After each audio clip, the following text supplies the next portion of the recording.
Well, he's back. Former US President Joe Biden has delivered his first public address since leaving the Oval Office. The 82-year-old was speaking at a conference in Chicago, and seeing as he's been out of the spotlight for some time now, you might expect that he would be appearing less tired and more energised after his break, possibly with a powerful message to share.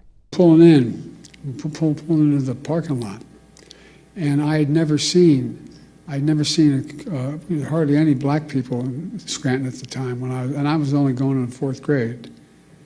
And I remember seeing the kids going by at the time called colored kids on a bus going by. They never turned right to go to Claymont High School. I wondered why. Asked my mom, why? No, he is still a rambling mess and not exactly roaring back with energy. In fact, it's the same mumbling waffle that we all had to put up with for years. But this speech from Joe Biden was a disaster from the very start. He started speaking while the music was still blasting, making it impossible for anyone to make sense of what he was saying. Thank you. So good to be here. Shotgun shack to the Superdome.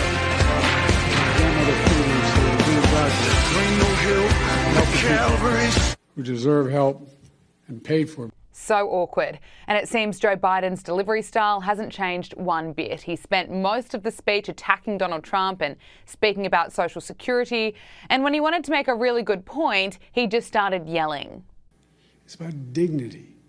Simple dignity. Everyone deserves to be treated with dignity, regardless of their standing, regardless of their economic situation, regardless of who they are. Making sure that more than 60 million Americans who are living with disabilities are treated with dignity is who we are as Americans. It's cringe, and to think that this time last year, he was trying to convince you that he should stay on as President of the United States. What a joke. Social media users are slamming the former president for his first speech since the election. One user posted to X, "Biden should have never come out of hiding." Another said, "This man is not well." So did we miss Joe Biden? Not at all. Remember when he called Donald Trump supporters garbage? Well, this time he appeared to suggest that Trump voters have no heart. We can't go on like this as a divided nation, as divided as we are. Like I said, I've been doing this a long time. It's never been this divided. Granted, it's roughly 30%, but it's a 30% that has no heart. Now, the Democrats are in trouble with no clear leader or vision, and Joe Biden coming out of hiding is not going to help them. AJ Rice joined Power Hour for his assessment on why the Democrats are suffering. Look, we were speaking about the Democrats before. It's wild how desperate they are getting at the moment. Bernie Sanders has taken it upon himself to rant about Donald Trump. Well, that's not new, but in front of a bunch of partygoers at Coachella. This is, of course, part of the Democrats' 2028 playbook, is to just put some crazy TDS into some people who are likely out of their mind partying at Coachella. But this is Bernie Sanders. We need you to stand up to fight for justice,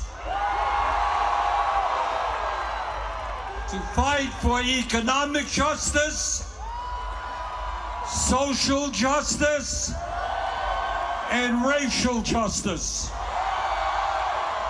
Now we got a president of the United States who, I agree, he thinks that climate change is a hoax. He is dangerously wrong. I mean, is this what's going to turn it around for the Democrats, speaking to partygoers at Coachella? Well, look, he's the 83-year-old leader of the youth movement. Can't you tell? He's only that was Larry David, by the way. No, it wasn't. I mean, he's only slightly more spry than Joe Biden was. I mean, the synapses are firing a little bit better. But even poor Bernie versus when he was running against Hillary, what was that, 50 years ago now, when he was only 112, he has lost a little bit of speed off of that brain power. You can sort of tell he's up there with his cue cards. And he's talking to a group of people that, he couldn't get to vote for him in a primary twice, and they certainly didn't show up for Kamala Harris. So I don't know who's in that audience. Most people there probably just wanted to hear some great music, and instead they got an old Marxist ranting at them. Yeah, I don't think they forked out all that money and turned up at Coachella hoping to hear Bernie Sanders. But unfortunately for them, that's what they got. You mentioned Stephen A. Smith before. He says that he's considering a run for president in 2028. Speaking on the ABC's This Week, he criticised the Democrats for focusing on woke culture and cancel culture during the 2024 campaign. So are you really thinking about running for president? Is this something you think? Listen, I've been. I have no choice because I've had elected officials, and I'm not going to give their names, elected officials coming up to me. I've had folks who are pundits come up to me. I've had folks that got a lot of money, billionaires and others, that have talked to me about exploratory committees and things of that nature. I'm not a politician. I've never had a desire to be a politician. I just signed a contract extension with ESPN. I am very, very pretty happy. Good. I would hope somebody else would step up that's more qualified than me. But if it has to come down to me, it is something I would consider. Yes, I would, because I don't mind the thought of tussling with these folks at all, on the left or the right. All of them disgust me, to be quite honest with you. AJ, what are your thoughts on this one? He's certainly right about the Democratic Party just not having a leader or a vision at the moment. Well, unlike other parts of the Commonwealth, the former Commonwealth states, in the United States, we really only have two parties. And isn't it amazing? It's just an amazing thing that the Democrat Party, the party of Thomas Jefferson and Andrew Jackson, the party of Franklin Roosevelt and John F. Kennedy, has fallen into such ill repute that one of their most sane, popular voices that could possibly run for president, and God love, look, I write about Stephen A. Smith in this book. He is a voice of sanity, not just on sports, but on life. So if you got guys like him and Bill Maher and Senator Fetterman, who needs like a speaking spell in order to do a debate with Dr. Oz, God bless them, that this is the best they have, they're in deep trouble. Absolutely. They're in deep trouble. They certainly are. Look, I want to get your thoughts on DOGE. We just keep learning more and more about the waste and abuse and fraud. And last week, DOGE revealed or claimed that millions of dollars in unemployment claims have gone to fake people who aren't even born yet. They brought out the receipts, as they always do, and there was one case where a person whose birthday was listed in the year 2154 received $40,000. We keep learning about these insane DOGE findings, and it's still so shocking. Sure.